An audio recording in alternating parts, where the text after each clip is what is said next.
Bismillahirrahmanirrahim. Bismillahirrahmanirrahim. Ila hadratil habibil Mustafa al-Fatiha.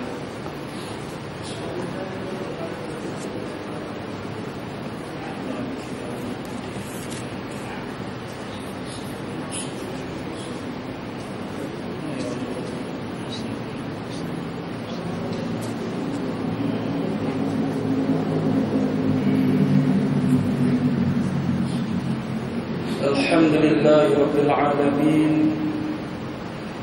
Wassalatu wassalamu ala ashrafil anbiya'i wal mursalin wa ala alihi wa sahbihi ajma'in. Wa qala rabbi shrah li sadri wa yassir li amri wahlul 'uqdatam min lisani yafqahu qawli. Amma ba'd. Assalamualaikum warahmatullahi ta'ala wabarakatuh. Yang dihormati lagi dikasihi Ayatul Imam,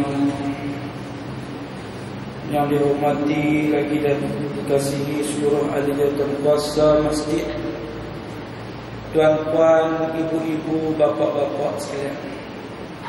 Mudah-mudahan pada malam ini kita berada dalam keadaan sihat walafiat. Dan jangan lupa kita niatkan i'tikaf di dalam masjid.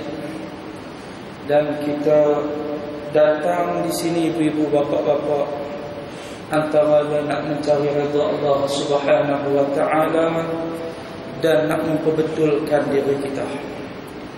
Jadi insya-Allah ibu-ibu, bapa-bapa, kita sama-sama perbetulkan diri kita dengan ilmu Allah yang maha luas ini. Sesungguhnya Allah Subhanahu wa ta'ala ada satu sifat yang tak boleh sama dengan sifat manusia, yang namanya Al-Alim, Al-Hakim, maha mengetahui, maha bijaksana, yang mana manusia ketahui, tahu juga, tapi tak boleh sama dengan tahunya Allah Ta'ala. Manusia dia mungkin tahu pada hari ini dia buat apa, dan dia tahu dengan ilmu yang terbatas, dia tahu, tapi dia tak boleh nak samakan dengan ilmu Allah Subhanahu wa taala yang amat luas. Ibu-ibu, bapa-bapa yang dirahmati Allah Subhanahu wa taala, kita meneruskan perbincangan kita dalam 50 akhlak salafus saleh. 50 akhlak salafus saleh, yang mana kita dah mengetahuinya. Para salafus saleh ini ijma' ulama mengatakan mereka yang hidup selepas mana kewafatan 300 tahun selepas kewafatan baginda sallallahu alaihi wasallam. Jadi kita melihat, mengambil contoh, sebab mereka golongan salafus saleh ini adalah golongan-golongan yang mana mereka antara golongan yang dekat dengan zaman Nabi sallallahu alaihi wasallam, dan banyaknya berpegang apa yang dibawa oleh baginda sallallahu alaihi wasallam. Dan selepas zaman salaf dipanggil zaman khalaf. Cuma saya nak tanyalah pada ibu-ibu, bapa-bapa, Imam Syafi'i, Imam Hanafi, mazhab Syafi'i, mazhab imam-imam ini, mereka hidup zaman apa? Zaman khalaf ke zaman salaf? Mereka hidup zaman salaf.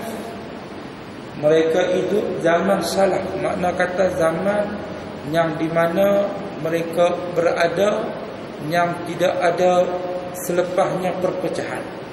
Bukannya perpecahan itu makna kata perpecahan yang membawa kesesatan. No, ada timbul mazhab Syafi'i, ada timbul mazhab Hanafi. Bukan lagu tu.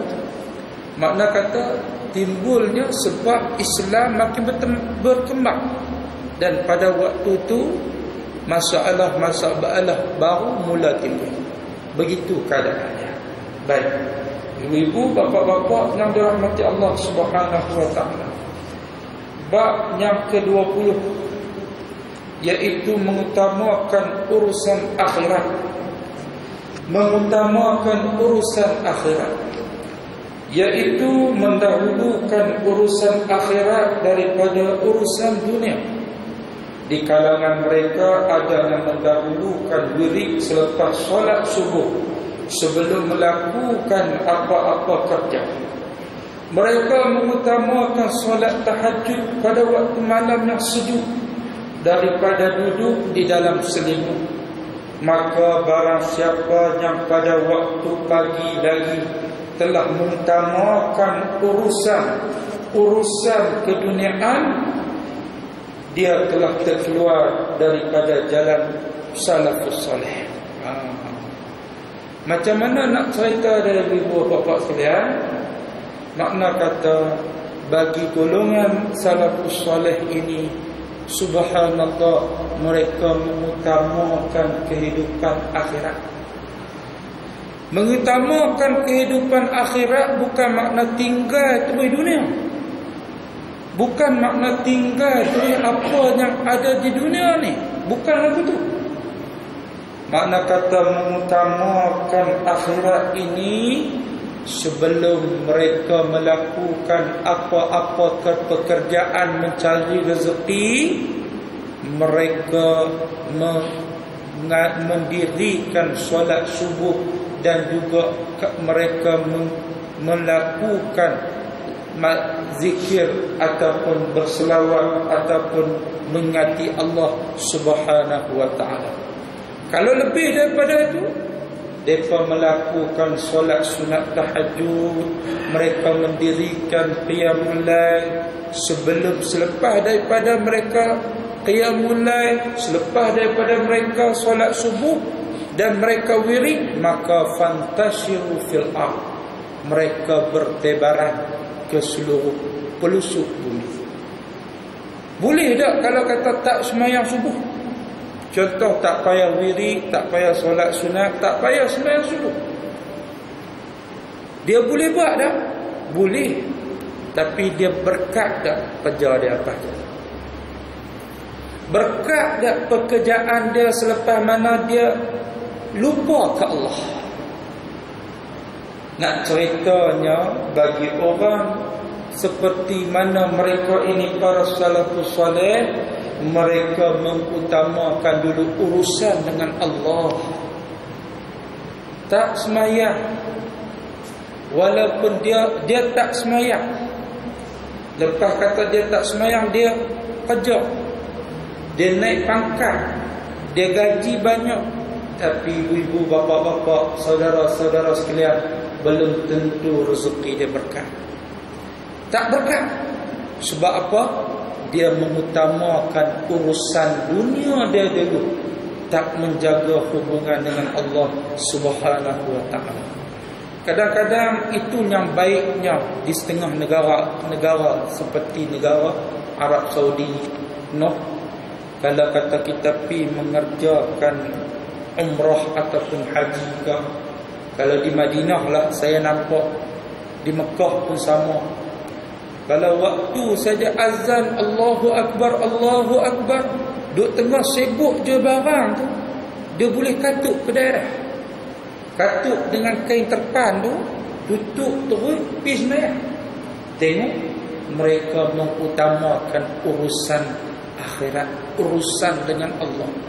Dalam sibuk mereka dengan keuntungannya, dengan jualannya, dengan beliannya, dengan jual belinya, muamalat mereka, bila kata tiba waktu azan saja masuk Allahu Akbar, Allahu Akbar, mereka tinggal urusan, mereka pergi berurusan dengan Allah Subhanahu wa taala. Kita di Malaysia ada nak boleh tahu? Boleh tak tahu? Boleh tak baca? Kailan kali ni, Kailan lah contoh. Azan masjid Pajak Song, tutup kedai. Tak ada berapa minit hilang dengan barang-barang. Tapi ada boleh buat. Dan mereka ada pegawai syariat. Mereka ada pegawai dia, macam polis. Macam polis. Naik kereta macam kereta apa nama? DPJ tu pakai. Orang panggil DPJ pakai apa? Fortuner. Kereta Fortuner tu. Naik macam tu lah kereta dia, sambil dia pusing tu, dia sound bunyi. Solat, solat, as-solat. Dia gitu. Siapa nak berani lagu tu? Siapa nak berani?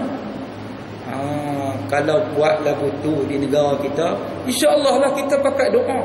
Mungkin hari ni kita tak buat lagi, tapi mungkin insya-Allah 5 tahun lagi, 10 tahun lagi, 15 tahun lagi, insya-Allah kita sama-sama doa agar benda tu berlaku. Pegawai syariat, kerja dia macam polis, tapi dia ambil berat. Siapa tak pergi sembahyang di sana, jenayah. Tak mendirikan solat, jenayah. Ibu-ibu bapa sekalian, jenayah. Semalam mengaji dengan Ustaz Dr. Hassan, mengaji kitab dengan dia. Dia kata tak boleh kata orang tak sembahyang tu kafir. Sebab memang malam ada hadis Nabi malam yusalli fa huwa kafir. Itu asal kata memang, tapi ada lagi sandaran hadis lain yang tak boleh membuatkan kita hukum dia kafir terus. Mungkin dia fasik. Tapi kalau dia kata solat tu, kalau dia mulut dia sendiri dia kata solat tu, benda tu, solat tu, dia kata benda sia-sia, tu baru mulut dia sendiri kata, baru kita jatuh hukum kafir. Tapi kalau dia tak sembahyang, tapi bukan nak habaq kata tak sembahyang tak jadi kafir lagi, bukan lagu tu. Makna kata jaga-jaga kita tak boleh jatuh mudah hukum orang kafir.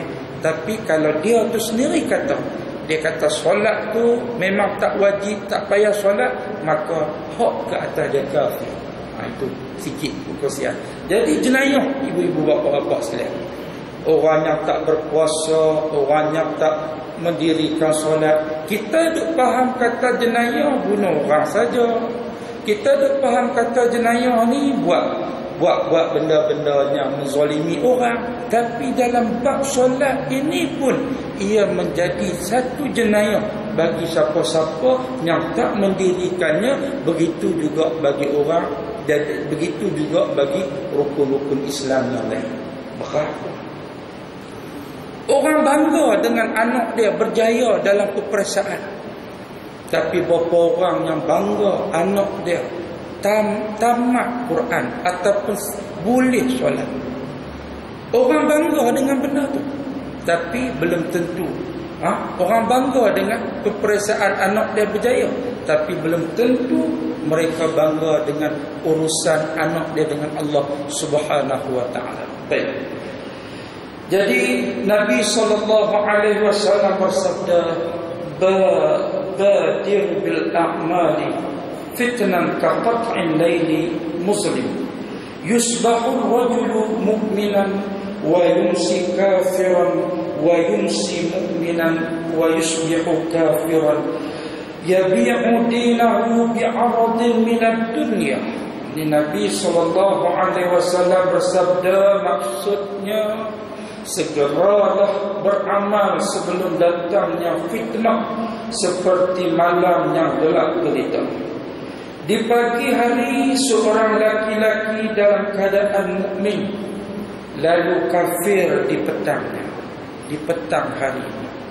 Di petang hari seorang laki-laki dalam keadaan mukmin, lalu kafir di pagi harinya. Dia menjual agamanya dengan barang kenikmatan dunia. Hadis riwayat Muslim. Jadi ibu-ibu, bapa-bapa yang dirahmati Allah Subhanahu wa taala, hadis ini Nabi SAW pesan dekat kita supaya beramailah kita, buatlah amal ibadat sebelum datangnya fitnah seperti malam yang gelap gelita. Makna kata buatlah amal ibadat sebelum mai fitnah-fitnah ke atas kita. Beramal ibadat ni makna kata kita tak mau sampai satu tahap jadi fitnah, dianggap orang tu dia menjual agamanya dengan kenikmatan dunia. Ada tak orang jual agama lah? Ibu-ibu apa dia istilah jual agama? Banyaklah ni orang nak jual agama ni. Orang nak jual agama ni banyak.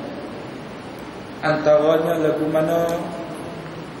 Antaranya lagu mana saya nak bagi tahu?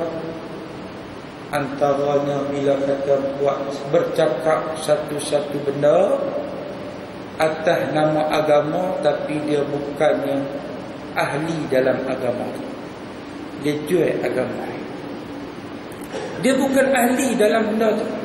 Baik, kita dalam bab-bab ngaji ni kita kena faham dua benda, dua golongan kita.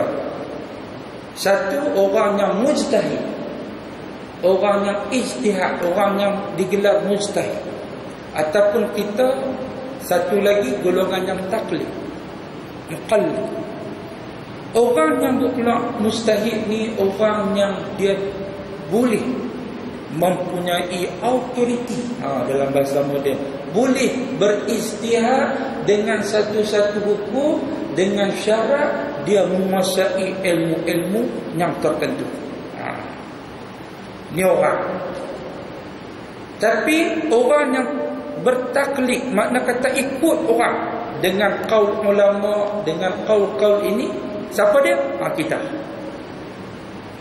Kita ni orang ijtihad, orang mujtahid.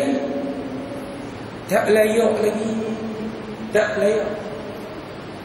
Tak jadi lagu mana? Jadi orang yang jual agama. Mana kata kita ni golongan muqallid, makna kata orang kita golongan yang ikut apa yang dipesan oleh Nabi, yang dibawa oleh ulama-ulama. Tapi orang yang ijtihad boleh, dia syarat dia.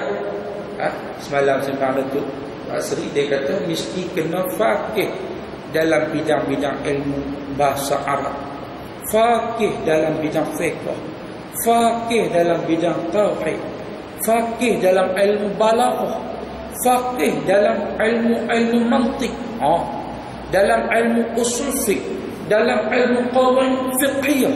Allah, kita ada senarai, memang kita ni belum sampai tahap tu. Jadi bila kita tak boleh jadi mujtahid, kita ni jadi orang apa? Orang muqallid, orang yang ikut apa yang ulama-ulama kata. Jadi Allahumma salli ala sayyidina Muhammad.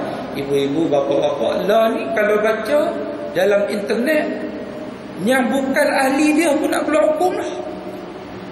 Saya sedih ada orang kata orang tasawuf macam ajar. Minta maaf, bisa dengar aku. Memang bisa dengar. Ada orang kata orang tasawuf macam ajar. Hak terbaru Maulid Nabi. Maulid Nabi buat tak? Alhamdulillah. Maulid Nabi, saya tak maulah highlight, saya bincang ahli fatwa pun, saya bincang ahli jawatan kuasa fatwa Datuk Hasan pun. Dia kata orang ni, dia kata Maulid Nabi macam perayaan Taipusan. Tuan-tuan, ibu-ibu, bapa-bapa, kita apa tujuan kita meraihkan hari Maulid Nabi SAW? Ni, dia orang macam ni, dia berani dan dia cerita dalam YouTube. Orang semua tengok, ni bukan kita fitnah, kita tengok sendiri. Dia kata orang tasawuf ni bukan takat ilmu nak perbentuk akhlak kita juga. Tiba-tiba ada berani kata macam ajar. Yang paling saya tak tahan sekali, hak terbaru ni buat bagi keluar statement, kata siapa duk raya Maulid Nabi itu macam perayaan Taipusan. Allah, kita tengok dia kata. Jadi Datuk Hasan kata dia pun kenal, depa nak panggil dia ahli jawatan kuasa fatwa, ahli majlis mufti ni, dia bak mufti nak panggil dia, nak tanya dia tang mana. Saya bagi tahu, bila kita ada orang kata lagu tu, kita tak boleh hujah dengan akal. Ibu-ibu, apa-apa, kita ada hujah ilmu. Kita balik, kita buka satu buku kitab nama Ensiklopedia Bidah. Cerita bab benda bid'ah ni, ibu-ibu, apa-apa sekalian. Bid'ah ni kata Imam Nawawi, antara ulama besar dalam mazhab Syafi'i, baru ni bom makam dia kena bom di Syria oleh puak-puak Syiah. Baru ni Imam Nawawi umur 35 tahun meninggal, tapi dalam usia umur 35 tahun tu banyak mengarang antara kitabnya Al-Azkar. lagi kitab dia Hadis 40 Imam Nawawi, antara kitabnya lagi Riyadhus Salihin. Imam Nawawi mengatakan ada bid'ah ni terbahagi pada dua. Bid'ah yang hasanah, bid'ah yang dalalah. Jadi bid'ah yang hasanah dalalah tu yang saya pernah cerita dekat masjid ni, ada satu tempat di seberang jaya, wallahu alam, ni waris dia mai cerita kat saya, dia buat majlis tahlil. Majlis tahlil tu bid'ah dah. Nabi man qala la ilaha illallah dakhala jannah. Benda tu boleh buat. Benda tu boleh buat, cuma ulama susun. Jadi boleh. Susun bagi apa? Jadi satu, mana kata dalam tu ada ayat Quran, ada wirid-wirid, adanya maktur yang datang daripada Nabi SAW. Nak kena tahu benda tu. Jadi tak apa tang tu, tiba-tiba sambil duk buat tahlil, cucu rokok tau atas gelas, cucu rokok tak atas gelas. Lepas tak atas gelas tu sambil duk bertahlil. Jadi orang tanya pasal apa berokok.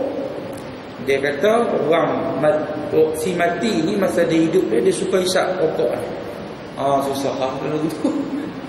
Si mati yang kita baca tahlil ni, si mati tu Imam, masa hidup dia suka isap rokok ni. Jadi kita bubuh rokok ni sambil kita baca tahlil. Yang tu tolak lah. Ada baca tahlil lagu tu. Ada tak? Belah kita tak ada no. Belah seberang jaya kajau mana? Ada. Orang nak cerita kat saya pun mengajak di masjid seberang jaya, saya bagi tahu. Orang nak marah saya, marahlah. Dia kata hak ni lama dah tu nenek moyang, minta maaf lah. Orang gen 786 ni gen mamak lah kan. Depa lah buat benda ni. Minta maaf lah, tapi bukannya kita nak buat apa. Memang dulu ni kalau kita tanya yang bagi tahu saya ni 786 juga, hak geng-geng mamak juga. Dia hak ni hak mengaji lah. Dia kata memang dalam adat keluarga dia kadang-kadang dulu duk Hindu kan, bok mai dia campur. Jadi lah ni baru nak bagi betul balik. Memang ada tempat-tempat di sebelah pulau sana, di Tanjung tu, ada lagi masih duk memuja tu, ada lagi, ada kubur syekh tu, dia pergi memuja sampai melampau-lampau. Jadi benda tu terbawa-bawa sampai hari ni. Yang tu dolal. Yang hasanah lagu mana? Maulid Nabi SAW. Seperti mana telah ditekankan, ditanya oleh orang kepada Duat Fadil Ustaz Dr. Syekh Yusuf Al-Qardawi, Presiden Kesatuan Ulama Sudunia. Bila ditanya masalah perayaan dalam Islam, seperti mana Maulid Nabi ma'al hijrah, jadi dijawab oleh Dr. Syekh Dr. Yusuf Qardawi, kata ianya dibolehkan, tidak ada larangan untuk mengadakan bagi menegakkan atau menunjukkan syiar Islam kepada orang, seperti Maulid Nabi, dengan syarat ia tidak boleh melanggar syariat, batas-batas syariat. Contoh Maulid Nabi buat, jangan buat campur lelaki perempuan. Ataupun perayaan Maulid Nabi ambil duit daripada sumber yang haram, maka tidak dibenarkan. Kalau kata mai pada sumbangan orang bagi apa semua, tak ada masalah, silakan.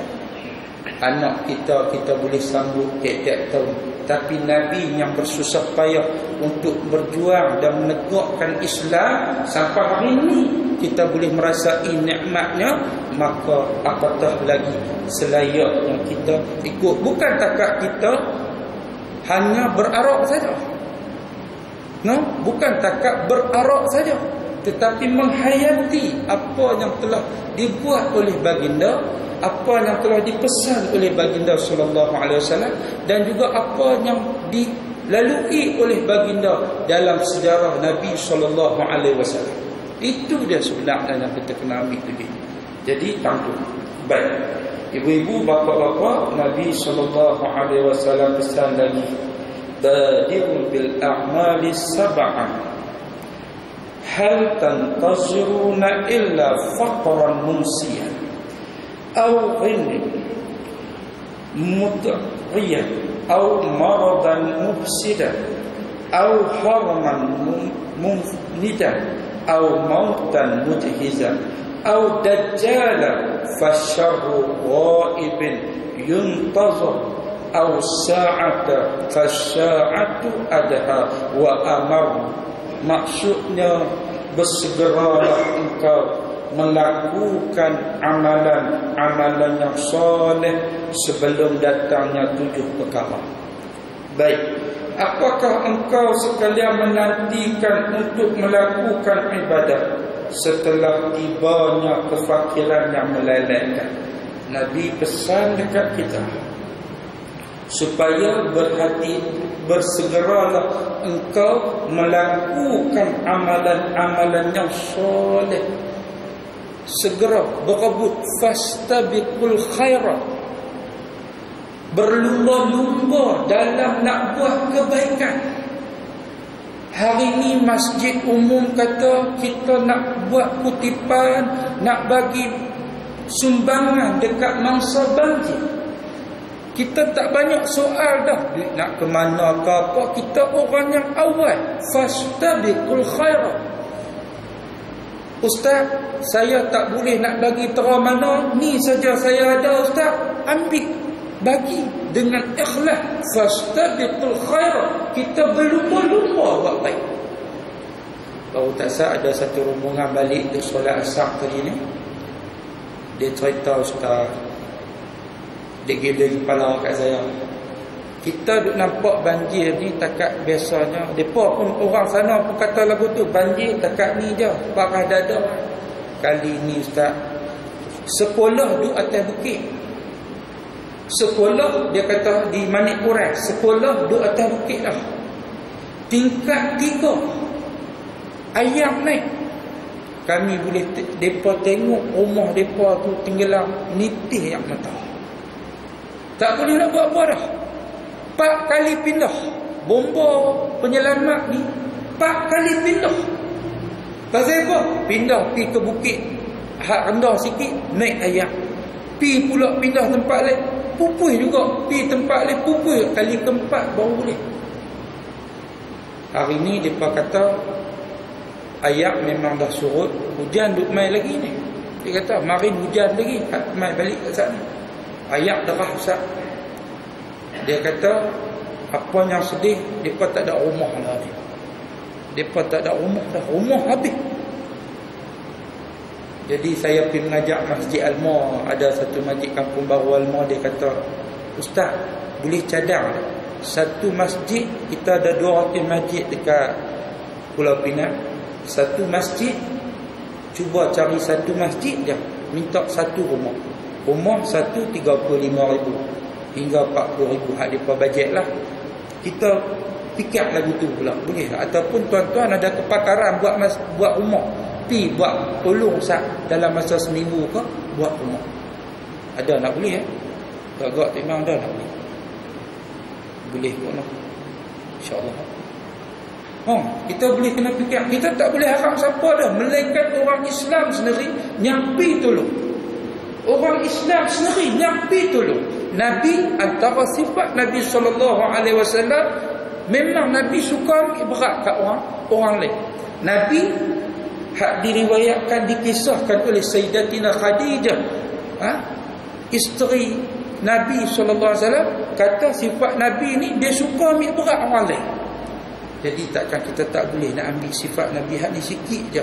Kita boleh ada lebih kurang 100 orang ataupun 400 orang jemaah, boleh sumbang lebih kurang sikit-sikit, boleh buat satu rumah, satu masjid.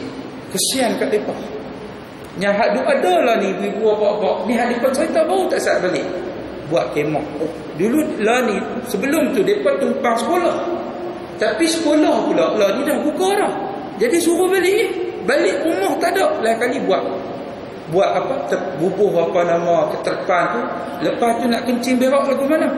Tak, pacak zen nak buat beli ayak habuan tutup tempat buang ayak kecil, ayak besar. Hak tu yang duk berlaku ibu-ibu apa. Nah, jadi Allahumma salli ala Sayyidina Muhammad. Ceritanya tadi kita bersegeralah melakukan amal soleh yang mana disebut dalam ni ada 7, iaitu apakah engkau sekalian menantikan untuk melakukan ibadah setelah Nabi kata hampa ni nak buat ibadah setelah